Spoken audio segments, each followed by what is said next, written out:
الرحمن الرحيم يا أيها الذين آمنوا اتقوا الله حق تقاته ولا تموتن إلا وأنتم مسلمون صدق الله العظيم رب اشرح لي صدري ويسر لي أمري واحلل عقدة من لساني يفقه قولي وما توفيقي إلا بالله عليه توكلت وإليه أنيب. ബഹുമാനമുള്ള സത്യവിശ്വാസികളെ, മുഅ്മിനീങ്ങളെ, ജീവിതത്തിൽ എല്ലാ സന്ദർഭങ്ങളിലും അള്ളാഹുവിനെ തഖ്വ ചെയ്ത് അവൻ്റെ വിധിവിലക്കുകൾ അനുസരിച്ച് ജീവിക്കണമെന്ന് സ്വന്തത്തോടും തുടർന്ന് നിങ്ങൾ ഓരോരുത്തരോടും വസിയത്ത് ചെയ്യുകയാണ്, ഓർമ്മപ്പെടുത്തുകയാണ്. അള്ളാഹു അവനെ ഏറ്റവും നല്ല രൂപത്തിൽ തഖ്വ ചെയ്യാൻ നാം ഏവർക്കും തൗഫീഖ് നൽകി അനുഗ്രഹിക്കുമാറാകട്ടെ. പ്രിയമുള്ള മുഅ്മിനീങ്ങളെ, അബൂബക്കർ സിദ്ദീഖ് റളിയല്ലാഹു അൻഹു ഒരിക്കൽ നബി സല്ലല്ലാഹു അലൈഹി വസല്ലമ തങ്ങളുടെ അടുക്കൽ വന്നുകൊണ്ട് ചോദിക്കുന്നുണ്ട്, മുർനി ബികലിമാത്തിൻ അഖൂലുഹുന്ന ഇദാ അസ്ബഹ്തു വഇദാ അംസൈതു. നബിയെ സല്ലല്ലാഹു അലൈഹി വസല്ലം പ്രഭാതത്തിലും പ്രദോഷത്തിലും എനിക്ക് പറയാൻ ചില ദിക്റുകൾ, ചില നല്ല വചനങ്ങൾ നിങ്ങൾ പറഞ്ഞു തന്നാലും. ഖാല, നബി തങ്ങൾ അപ്പോൾ പറഞ്ഞു, ഖുൽ അല്ലാഹുമ്മ ഫാത്തിറസ് സമാവാതി വൽ അർദ് عالم الغيب والشهادة رب كل شيء ومليكه أشهد أن لا إله إلا أنت أعوذ بك من شر نفسي ومن شر الشيطان وشركه. സുബഹി നമസ്കാരത്തിന് ശേഷം സൂര്യൻ ഉദിക്കുന്നതിന് മുമ്പായി, അസ്ർ നമസ്കാരത്തിന് ശേഷം സൂര്യൻ അസ്തമിക്കുന്നതിന് മുമ്പായി നമ്മുടെ നിത്യജീവിതത്തിൽ നമ്മൾ ചൊല്ലേണ്ട ഒരുപാട് പ്രാർത്ഥനകൾ നബി സല്ലല്ലാഹു അലൈഹി വസല്ലമ തങ്ങൾ പഠിപ്പിച്ചു തന്നിട്ടുണ്ട്. അതിൽ നബി തങ്ങൾ പഠിപ്പിച്ചു തന്ന, അബൂബക്കർ റളിയല്ലാഹു അൻഹുവിലൂടെ പഠിപ്പിച്ചു തന്ന വളരെ പ്രധാനപ്പെട്ട ഒരു പ്രാർത്ഥനയാണിത്. അല്ലാഹുമ്മ ഫാത്തിറസ് സമാവാതി വൽ അർളി എന്ന് തുടങ്ങുന്ന ഈ പ്രാർത്ഥനയിലും ഇതുപോലെയുള്ള മറ്റനേകം പ്രാർത്ഥനകളിലൂടെ, ദുആകളിലൂടെ, ദിക്റുകളിലൂടെ നബി സല്ലല്ലാഹു അലൈഹി വസല്ലമ തങ്ങൾ ഒരുപാട് കാര്യങ്ങളിൽ നിന്ന് കാവലിനെ ചോദിക്കാൻ പഠിപ്പിച്ചു തന്നിട്ടുണ്ട്.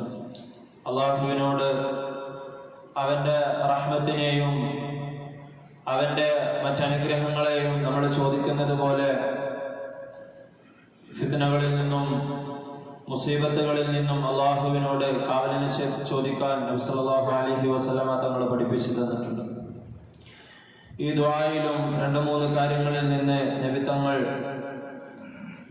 കാവലിനെ ചോദിക്കാൻ പഠിപ്പിച്ചു തരികയാണ്. അതിലൊന്നാമത്തേത് നഫ്സാണ്, നമ്മുടെ സ്വന്തം മനസ്സിന്റെ ഇച്ഛകൾ, ആഗ്രഹങ്ങൾ. രണ്ടാമതായി ശിർക്കിൽ നിന്നും കാവലിനെ ചോദിക്കുന്നുണ്ട്. മൂന്നാമതായി ശൈത്താനിൽ നിന്നും കാവലിനെ ചോദിക്കുന്നുണ്ട്.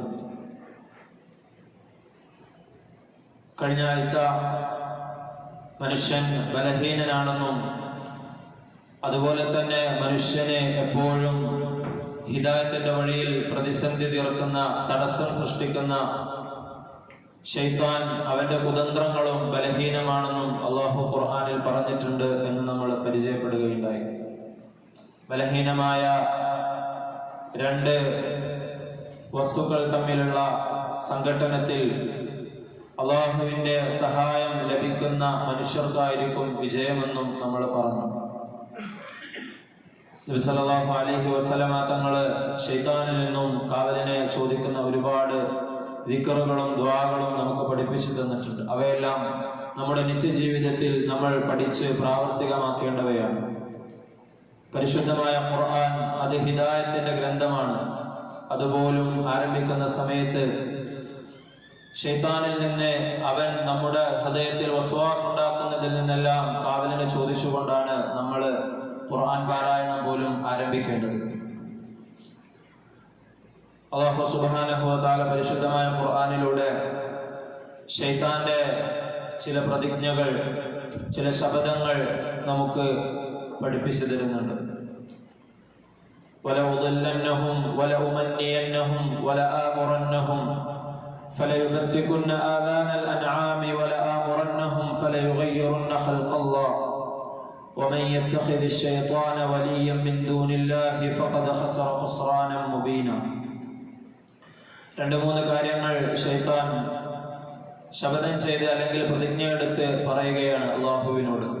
അള്ളാഹുവുമായിട്ടുള്ള സംഭാഷണത്തിലെ ചില വാചകങ്ങൾ നമ്മൾ കഴിഞ്ഞ ആഴ്ച പറയുകയുണ്ടായി. വലഉദല്ലന്നഹും, ഒന്നാമതായി ശൈത്താൻ പറയുന്നത്, നിന്റെ അടിമകളിൽ നിന്ന് ഒരു നിശ്ചിത ഭാഗത്തെ ഞാൻ തീർച്ചയായും വലാലത്തിലാക്കും, വഴികേടിലാക്കും. ചിലരെ ഞാൻ വ്യാമോഹിപ്പിക്കും, ദുഷിച്ച ചിന്തകൾ, മോഹങ്ങൾ അവർക്ക് ഞാൻ ഇട്ടുകൊടുക്കും. അതുപോലെ തന്നെ പല തിന്മകളെ കൊണ്ടും ഞാൻ അവരെ കൽപ്പിക്കുകയും ചെയ്യും. ഈ മൂന്ന് കാര്യങ്ങളാണ് ഈ ആയത്തിലൂടെ അള്ളാഹു പറഞ്ഞു തരുന്നത്. ഒന്നാമത്തേത് വലഉദല്ലന്നഹും, ഞാൻ അവരെ വഴിപിഴപ്പിക്കുമെന്നാണ്. ആദ്യമായി ശൈത്താൻ സ്വന്തമായി ഞാനൊരു മുദില്ലാണ്, വഴിപിഴപ്പിക്കുന്നവനാണ് എന്ന് സ്വയം പറയുകയാണ്, അല്ലെങ്കിൽ സ്വയം സമ്മതിക്കുകയാണ്. കാരണം വഴിപിഴച്ച ഒരാൾക്ക് മാത്രമാണ് മറ്റൊരാളെ വഴിപിഴപ്പിക്കാൻ കഴിയുക. ഒരു മനുഷ്യനെ സംബന്ധിച്ചിടത്തോളം ഏതൊരു സന്ദർഭത്തിൽ അവൻ എത്തിപ്പെട്ടാലും രണ്ട് വഴികൾ തിരഞ്ഞെടുക്കാൻ അവന് സ്വാതന്ത്ര്യമുണ്ട്. അതിലൊന്ന് ഹിദായത്തായിരിക്കും, അതിന്റെ മറ്റൊരു വിപരീതമായിട്ടുള്ള ദിശ അത് ദലാലത്തിൻ്റെതായിരിക്കും. നമ്മൾ പറഞ്ഞതുപോലെ പരിശുദ്ധമായ ഖുർആനാണെങ്കിൽ പോലും ഇന്ന ഹാദൽ ഖുർആന യഹ്ദി ലില്ലതി ഹിയ അഖ്വം, ഈ ഖുർആൻ ഏറ്റവും നേരായ വഴിയിലേക്ക് നയിക്കുന്നു എന്ന് അല്ലാഹു സുബ്ഹാനഹു വ തആല പറയുകയുണ്ടായി. യാ അയ്യുഹന്നാസു ഖദ് ജാഅത്കും മൗഇളതും മിർ റബ്ബിക്കും, ജനങ്ങളെ, നിങ്ങൾക്ക് നിങ്ങളുടെ രക്ഷിതാവിൽ നിന്നുള്ള സതുപദേശം ഈ ഖുർആനിലൂടെ വന്നെത്തിയിരിക്കുന്നു. വശിഫാഉൽ ലിമാ ഫിസ്സുദൂരി, നിങ്ങളുടെ ഹൃദയത്തിലുള്ള വേദനകൾക്കും കഷ്ടപ്പാടുകൾക്കും അല്ലെങ്കിൽ ദുഷിച്ച ചിന്തകൾക്കുമെല്ലാം ഇത് ഒരു രോഗശമനമാണ്. വഹുദൻ വമൗഇളത്തുൽ ലിൽ മുത്തഖീൻ, സന്മാർഗമാണ്. അതുപോലെ തന്നെ അള്ളാഹുവിനെ ഭയപ്പെട്ട് ജീവിക്കുന്ന ആളുകൾക്ക് ഇതൊരു ഉപദേശവുമാണ് എന്ന് അള്ളാഹു ഖുർആനിൽ പറയുന്നുണ്ട്. വഹുദൻ വറഹ്മത്തൽ ലിൽ മുഅ്മിനീൻ, മുഅ്മിനീങ്ങൾക്ക് ഇത് കാരുണ്യവുമാണെന്ന് അള്ളാഹു ഖുർആനിനെ പറ്റി പരിചയപ്പെടുത്തുന്നുണ്ട്. ഖുർആൻ പാരായണം ചെയ്യുന്ന ആൾക്ക് ലഭിക്കുന്ന ഒരുപാട് ശ്രേഷ്ഠതകൾ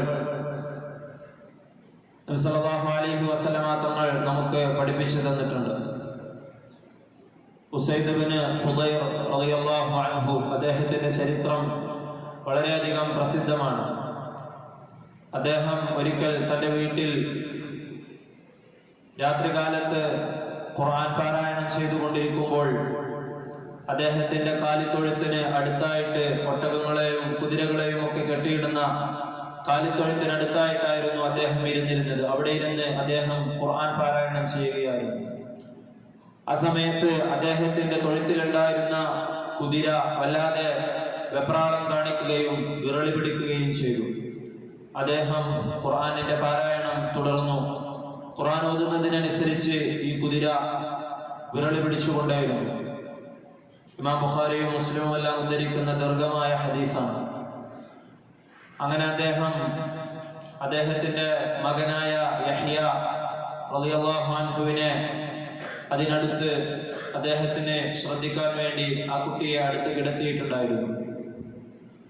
കുതിര കുട്ടിയെ ചവിട്ടിപ്പോകുമോ എന്ന് ഭയന്നുകൊണ്ട് അദ്ദേഹം പാരായണം നിർത്തിക്കൊണ്ട് കുട്ടിയെ അവിടെ നിന്ന് മാറ്റാനായി ഇറങ്ങി വന്നപ്പോൾ ആകാശത്ത് അദ്ദേഹത്തിന് ഒരു മേഘം ദൃശ്യമാവുകയും അവിടെ നക്ഷത്രങ്ങളെ പോലെ തിളങ്ങുന്ന വസ്തുക്കൾ കാണാൻ കഴിയുകയും ചെയ്തു. പിറ്റേ ദിവസം നബി സല്ലല്ലാഹു അലൈഹി വസല്ലമ തങ്ങളുടെ സന്നിധിയിലെത്തിക്കൊണ്ട് ഉസൈദ് ഇബ്നു ഹുദൈർ റളിയല്ലാഹു അൻഹു ഈ സംഭവം വിവരിച്ചു കൊടുക്കുകയുണ്ടായി.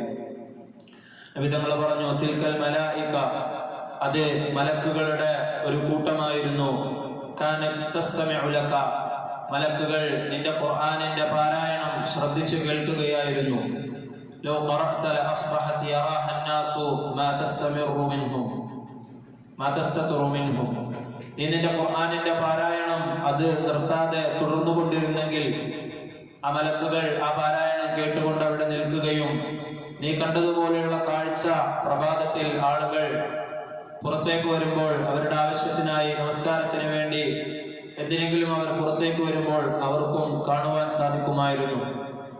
അഥവാ ഖുർആനുമായി നിരന്തരം ബന്ധപ്പെട്ടുകൊണ്ടിരിക്കുകയും ഖുർആനിനെ നല്ല രൂപത്തിൽ ഓതുകയും ചെയ്യുന്ന ആളുകൾക്ക് മലക്കുകളുടെ സഹവാസം ഉണ്ടാകുമെന്ന് നബി സല്ലല്ലാഹു അലൈഹി വസല്ലമ തങ്ങളുടെ മറ്റ് ഹദീസുകളിലും നമുക്ക് കാണുവാൻ സാധിക്കും.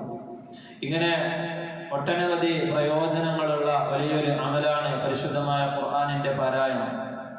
എന്നാൽ ഖുർആനിന്റെ പാരായണം തന്നെ അത് നിർവഹിക്കുന്ന എല്ലാവർക്കും ഖുർആൻ ഒരു ഹിദായത്തിന്റെ ഗ്രന്ഥമാണെങ്കിൽ പോലും അത് പാരായണം ചെയ്യുന്ന എല്ലാവർക്കും ഹിദായത്ത് ലഭിക്കുമെന്ന് നിർബന്ധമില്ല. അല്ലാഹു സുബ്ഹാനഹു വ തആല പറയുന്നത് ദാലികൽ കിതാബു ലാ റൈബ ഫീഹി ഹുദൽ ലിൽ മുത്തഖീൻ. ഇത് അല്ലാഹുവിന്റെ ഗ്രന്ഥമാണ്, അതിൽ സംശയമില്ല. ഹുദൽ ലിൽ മുത്തഖീൻ, അല്ലാഹുവിനെ സൂക്ഷിച്ച് ജീവിക്കുന്ന മുത്തഖീങ്ങൾക്കാണ് അതിൽ സന്മാർഗമുള്ളത്. ഉമർ റളിയല്ലാഹു അൻഹു പറയുന്നുണ്ട്, നബി സല്ലല്ലാഹു അലൈഹി വസല്ലമ തങ്ങൾ ഒരിക്കൽ പറയുകയുണ്ടായി, ഇന്നല്ലാഹ യർഫഉ ബിഹാദൽ കിതാബി അഖ്വാമൻ വയദഉ ബിഹി ആഖരീൻ. തീർച്ചയായും അല്ലാഹു സുബ്ഹാനഹു വ തആല ഈ ഖുർആൻ കാരണമായി ഒരുപാട് ആളുകളെ ഉയർന്ന പദവിയിലാക്കുകയും ഉന്നതമായ നിലയിലെത്തിക്കുകയും വയദഉ ബിഹി ആഖരീൻ, ഇതേ ഖുർആൻ കാരണമായി അവർക്ക് ഹിദായത്ത് ലഭിക്കാതെ പോയതിന്റെ കാരണമായി അവരെ അല്ലാഹു നിന്ദ്യമായ മോശമായ രൂപത്തിലാക്കുകയും ചെയ്യും.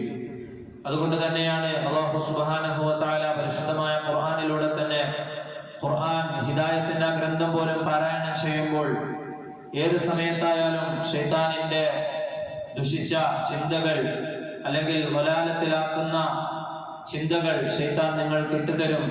ഫൈദാ ഖറഅതൽ ഖുർആന, അത് ഖുർആൻ ഓതുകയാണെങ്കിൽ പോലും നിങ്ങൾ ഖുർആൻ ഓതാൻ ആരംഭിച്ചാൽ ഫസ്തഇദ് ബില്ലാഹി മിനശ് ശൈത്വാനിർ റജീം, നിങ്ങൾ ശൈത്താനിൽ നിന്നും അല്ലാഹുവിനോട് കാവലിനെ ചോദിക്കണമെന്ന് സൂറത്തുൻ നഹ്ലിലൂടെ അല്ലാഹു സുബ്ഹാനഹു വ തആല പറഞ്ഞു തരുന്നുണ്ട്. ഇത്തരത്തിൽ ഇത്രയും വലിയൊരു അമൽ ചെയ്യുമ്പോൾ പോലും ശൈത്താനെ നമ്മുടെ ചിന്തകളിൽ വന്നുകൊണ്ട് വസ്വാസ് ഉണ്ടാക്കാനും അല്ലെങ്കിൽ അതിന്റെ അർത്ഥം വായിക്കുമ്പോൾ വൈരുദ്ധ്യങ്ങളുണ്ട് എന്ന് കാണിച്ചുകൊണ്ട് ഒരു മനുഷ്യന്റെ നാശത്തിലേക്ക് തന്നെ അവനെ കൊണ്ടെത്തിക്കാൻ വിധത്തിലുള്ള ചിന്തകൾ ശൈത്താൻ ഇട്ടുതരുമെന്ന് പണ്ഡിതന്മാർ പറഞ്ഞു തരുന്നുണ്ട്. നമുക്ക് ചുറ്റും നോക്കുകയാണെങ്കിൽ അത്തരത്തിലുള്ള ഒരുപാട് അനുഭവങ്ങൾ നമുക്ക് കാണുവാൻ സാധിക്കും. ഒരുപാട് കാലം പരിശുദ്ധമായ ഖുർആനും അതിന്റെ അർത്ഥവുമെല്ലാം പഠിച്ചിട്ട് ദീനിൽ നിന്ന് അല്ലെങ്കിൽ ഹിദായത്തിൽ നിന്ന് വഴിതെറ്റി പോകുന്ന ഒരുപാട് ആളുകളുണ്ട്. അല്ലാഹു സുബ്ഹാനഹു വ തആല നമ്മളെ കാത്ത് രക്ഷിക്കുമാറാകട്ടെ. രണ്ടാമത്തേതായി ശൈത്താൻ പറയുന്നത് വല ഉമന്നിയന്നഹും, ഞാൻ അവരെ വ്യാമോഹിപ്പിക്കുമെന്നാണ്. അതും പല രീതിയിൽ അല്ലാഹു സുബ്ഹാനഹു വ തആല ഖുർആനിലൂടെ നമുക്ക് പറഞ്ഞു തരുന്നുണ്ട്. ഒന്നാമത്തേതായി അമാനി എന്ന് പറയുന്ന വല ഉമന്നിയന്നഹും, അമാനി എന്ന് പറയുന്ന പദത്തിന് അറബി ഭാഷയിൽ രണ്ട് അർത്ഥമാണുള്ളത്. ഒന്ന് ഹിർസാണ്, രണ്ട് അമലാണ്. ഹിർസ് എന്ന് പറഞ്ഞാൽ ഒരു സാധനം ആഗ്രഹിക്കുകയും അത് കിട്ടാൻ വേണ്ടി വളരെയധികം വ്യാമോഹിക്കുകയും ചെയ്യുക, അതിനെ അള്ളാഹുവിന്റെ ധിക്കരിച്ചുകൊണ്ട് അള്ളാഹുവിന് ഇഷ്ടമില്ലാത്ത കാര്യങ്ങൾ ചെയ്തുകൊണ്ട് അത് കരസ്ഥമാക്കാൻ വേണ്ടി ശ്രമിക്കുക. ഇതിനാണ് ഒരു രീതിയിൽ അമാനി എന്ന് പറയുക, ഹിർസ് എന്ന് പറയുക. രണ്ടാമത്തെ ആഗ്രഹം അള്ളാഹുവിനെ കുറിച്ച് അല്ലെങ്കിൽ ദീനിനെ കുറിച്ച് ആഖിറത്തിനെ കുറിച്ച് ചിന്തയില്ലാത്ത രീതിയിൽ ദുനിയവിയായ ഒരു കാര്യത്തെ ലഭിക്കാൻ വേണ്ടി ആഗ്രഹിക്കുകയും അതിന് പിന്നാലെ പോവുകയും ചെയ്യുക. ഈ രണ്ട് രീതിയിൽ നമ്മൾ ഒരു കാര്യത്തെ ആഗ്രഹിച്ചുകൊണ്ട് പോവുകയാണെങ്കിൽ ഈ രണ്ട് രീതിയിൽ ഒരുപക്ഷെ അത് സംഭവിച്ചേക്കാം. അതുകൊണ്ട് അത് ശൈത്താന്റെ ഭാഗത്തു നിന്നുള്ള ചിന്തയാണ്. അതിൽ നിന്ന് കാവലിനെ ചോദിക്കണം എന്ന് അല്ലാഹു സുബ്ഹാനഹു വ തആല പഠിപ്പിച്ചു തരികയാണ്. അതിൽ നമുക്കറിയാം ആദം നബി അലൈഹിസ്സലാത്തു വസ്സലാമിന്റെ ചരിത്രം പറയുന്ന സമയത്ത് അല്ലാഹു സുബ്ഹാനഹു വ തആല പറയുന്നുണ്ട്, അവരെ ശൈത്താൻ ഒരുപാട് ആഗ്രഹം അവരുടെ ഉള്ളിൽ ജനിപ്പിക്കുകയായിരുന്നു ചെയ്തത്. ഹർസിനെയും അമലിനെയും കുറിച്ച് പറയുമ്പോൾ നബി സല്ലല്ലാഹു അലൈഹി വസല്ലമ തങ്ങൾ പറയുകയുണ്ടായി, യഹ്റുമു ഇബ്നു ആദം വതശിബ്ബു മിൻഹു ഇത്നതാൻ അൽഹിർസു അലൽ മാലി വൽഹിർസു അലൽ ഉംരി. മനുഷ്യന് പ്രായമാകുന്തോറും അവൻ വാർദ്ധക്യത്തിലേക്ക് അടുക്കുന്തോറും ഓരോ വർഷം അവനിൽ നിന്ന് കഴിഞ്ഞു പോയി പുതുവർഷത്തിലേക്ക് കടക്കുമ്പോഴും രണ്ട് കാര്യങ്ങൾ അവന്റെ ഉള്ളിൽ യുവത്വം പ്രാപിച്ചുകൊണ്ടിരിക്കും, അവക്ക് ചെറുപ്പമായി കൊണ്ടിരിക്കും. അതിലൊന്നാമത്തേത് സമ്പത്തിനോടുള്ള ആഗ്രഹമാണ്. രണ്ടാമത്തേത് ഒരു മനുഷ്യൻ ഒരുപാട് കാലം ജീവിക്കണമെന്ന് ആയുസ്സിനോട് ഉള്ള ആഗ്രഹമാണ്. ഈ രണ്ട് ആഗ്രഹങ്ങളും അവന്റെ ഉള്ളിൽ യുവത്വം പ്രാപിക്കുമെന്ന് നബി സല്ലല്ലാഹു അലൈഹി വസല്ലം തങ്ങൾ അരുളുകയുണ്ടായി. മൂന്നാമതായി ശൈത്താൻ പറയുന്നത്, വലആമുറന്നഹും, ഞാൻ മനുഷ്യരെ തിന്മയുടെ വഴിയിലെത്തിക്കാൻ വേണ്ടി പല രീതിയിൽ പല ശൈലിയിൽ അവരോട് തിന്മകൾക്ക് വേണ്ടി കൽപ്പിക്കുന്നതാണ്.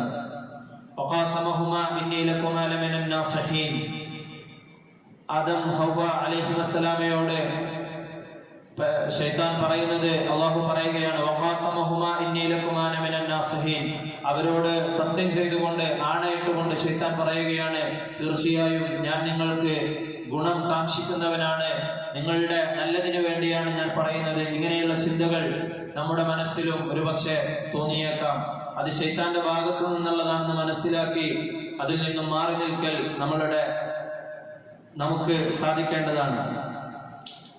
ചിലപ്പോൾ എന്തെങ്കിലും കാര്യം ലഭിക്കുമെന്ന് പറഞ്ഞുകൊണ്ട് അല്ലെങ്കിൽ തോന്നിപ്പിച്ചുകൊണ്ട് നമ്മളെ തിന്മയിലേക്ക് നയിച്ചേക്കാം.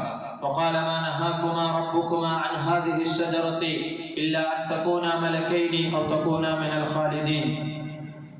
ആദം നബിയോടും ഹവ്വ ബീവിയോടും അലൈഹിസ്സലാം ശൈത്താൻ പറയുകയാണ്, നിങ്ങൾ ഈ മരത്തിലേക്ക് അടുക്കരുത് എന്ന് അല്ലാഹു സുബ്ഹാനഹു വ തആല പറഞ്ഞത് അൻ തകൂന മലക്കൈനി, നിങ്ങൾ മലക്കുകളായി തീരും, ഔ തകൂന മിനൽ ഖാലിദീൻ, അല്ലെങ്കിൽ നിങ്ങൾക്ക് ശാശ്വതമായി ഈ സ്വർഗത്തിൽ ജീവിക്കുവാൻ സാധിക്കും എന്നുള്ളത് കൊണ്ടാണ്, നിങ്ങൾ അങ്ങനെ ആകാതിരിക്കാൻ വേണ്ടിയാണ് നിങ്ങളോട് ഇതിലേക്ക് അടുക്കരുത് എന്ന് പറഞ്ഞുകൊണ്ട് ശൈത്താൻ അവരെ വഴിപിഴപ്പിക്കുകയായിരുന്നു. ഇത്തരത്തിൽ പല ചിന്തകളും ശൈത്താൻ ഇട്ടുതരുമെന്ന് അല്ലാഹു പറയുന്നു. വമാ യഇദുഹും അശ്ശൈത്താനു ഇല്ലാ ഗുറൂറ. എന്നാൽ ഇങ്ങനെയുള്ള വാഗ്ദാനങ്ങളെല്ലാം അത് മോഹന വാഗ്ദാനങ്ങളാണ്, തീർച്ചയായും വഞ്ചന മാത്രമാണ് ശൈത്താൻ മനുഷ്യരോട് വാഗ്ദാനം ചെയ്യുന്നത്. അശ്ശൈത്താനു യഇദുകുമുൽ ഫഖറ വയഅ്മുറുകും ബിൽ ഫഹ്ശാ. ശൈത്താൻ നിങ്ങളോട് ദാരിദ്ര്യത്തെ പറ്റി ഭയപ്പെടുത്തിക്കൊണ്ട് മോശമായ കാര്യങ്ങൾ ചെയ്യാൻ വേണ്ടി ചിലപ്പോൾ തോന്നിപ്പിച്ചേക്കാം. ഫഹ്ശ എന്നതിന് മുഫസ്സിറുകൾ എല്ലായിടത്തും അർത്ഥം കൊടുക്കുന്നത് സിന, വ്യഭിചാരമാണ്. എന്നാൽ ഇവിടെ ഫഹ്ശ എന്നതുകൊണ്ട് പിശുക്കാണ് ഉദ്ദേശിക്കുന്നതെന്ന് എല്ലാ മുഫസ്സിറുകളും പറയുന്നുണ്ട്. പല രീതിയിലുള്ള പ്രതിസന്ധികൾ വരുമ്പോൾ സാമ്പത്തികമായി തകർച്ച നേരിടുമെന്നും അതുപോലെ തന്നെ ദാരിദ്ര്യത്തിൽ അകപ്പെട്ടു പോകുമെന്നും പറഞ്ഞുകൊണ്ട് ശൈത്താൻ നിങ്ങളോട് മോശമായ കാര്യങ്ങൾ ചെയ്യാൻ വേണ്ടി പ്രേരിപ്പിച്ചേക്കാം എന്നും അല്ലാഹു സുബ്ഹാനഹു വ തആല പറയുന്നുണ്ട്. ഇന്നമാ ദാലികും അശ്ശൈത്താനു യുഖവ്വിഫു ഔലിയാഅഹു. മറ്റൊരു സ്ഥലത്ത് അല്ലാഹു പറയുന്നത്, ശൈത്താൻ അവന്റെ മിത്രങ്ങളെ കൊണ്ട് ഒരുപക്ഷെ നിങ്ങളെ ഭയപ്പെടുത്തിയേക്കാം. അഥവാ ഇസ്ലാമിന്റെ ശത്രുക്കളെ കൊണ്ട്, ഇസ്ലാമിനോട് വെറുപ്പുള്ള വിദ്വേഷമുള്ള ഭരണാധികാരികളെ കൊണ്ടെല്ലാം നിങ്ങൾ ഒരുപക്ഷെ ഭയപ്പെടുത്തിയേക്കാം. ഇത്തരത്തിലെല്ലാം ഹിദായത്തിന്റെ വഴിയിൽ നിന്ന് വലാലത്തിന്റെ വഴിയിലേക്ക് നിങ്ങളെ ശൈത്താൻ കൊണ്ടെത്തിച്ചേക്കാം. അതുകൊണ്ട് വളരെ സൂക്ഷിച്ചുകൊണ്ടായിരിക്കണം ഹിദായത്തിന്റെ വഴിയിൽ നിങ്ങൾ നീങ്ങേണ്ടതെന്ന് അല്ലാഹു സുബ്ഹാനഹു വ തആല ഇവിടെയെല്ലാം നമ്മളെ ഓർമ്മിപ്പിക്കുന്നുണ്ട്. ഇത്തരത്തിൽ ശൈത്താന്റെ എല്ലാവിധ കുതന്ത്രങ്ങളിൽ നിന്നും മാറി നിന്നുകൊണ്ട് അള്ളാഹുവിനെ തഖ്വ ചെയ്ത് ഹിദായത്തിന്റെ വഴിയിൽ നിലയുറപ്പിക്കാൻ അല്ലാഹു സുബ്ഹാനഹു വ തആല നമുക്ക് തൗഫീഖ് നൽകി അനുഗ്രഹിക്കുമാറാകട്ടെ. നമ്മുടെ എല്ലാ സൽക്കർമ്മങ്ങളെയും അല്ലാഹു സുബ്ഹാനഹു വ തആല നമ്മിൽ നിന്നും സ്വീകരിക്കുമാറാകട്ടെ. ദുആ കൊണ്ട് വസിയത്ത് ചെയ്ത ആളുകളുടെ എല്ലാ ഹലാലായ ആഗ്രഹങ്ങളെയും അല്ലാഹു സുബ്ഹാനഹു വ തആല നിറവേറ്റി കൊടുക്കുമാറാകട്ടെ. രോഗം കൊണ്ട് ബുദ്ധിമുട്ടുന്ന ആളുകൾക്ക് അല്ലാഹു ആജിലായ മുസ്തമിറായ പൂർണ്ണ ശിഫ നൽകി അനുഗ്രഹിക്കുമാറാകട്ടെ. നമ്മിൽ നിന്നും മരണപ്പെട്ടു പോയവരുടെ ഖബറിടങ്ങളെ അല്ലാഹു വിശാലമാക്കി കൊടുക്കുമാറാകട്ടെ. അവരുടെയും നമ്മുടെയും ഒക്കെ എല്ലാ പാപങ്ങളെയും അല്ലാഹു പുറത്തു തരുമാറാകട്ടെ. അല്ലാഹു ഏറ്റവും നമ്മിൽ തൃപ്തിപ്പെട്ട സമയത്ത് കലിമ ചൊല്ലി മരിക്കാനുള്ള തൗഫീഖ് അല്ലാഹു നൽകി അനുഗ്രഹിക്കുമാറാകട്ടെ. വആഖിറു ദഅ്വാനാ അൽഹംദുലില്ലാഹി റബ്ബിൽ ആലമീൻ.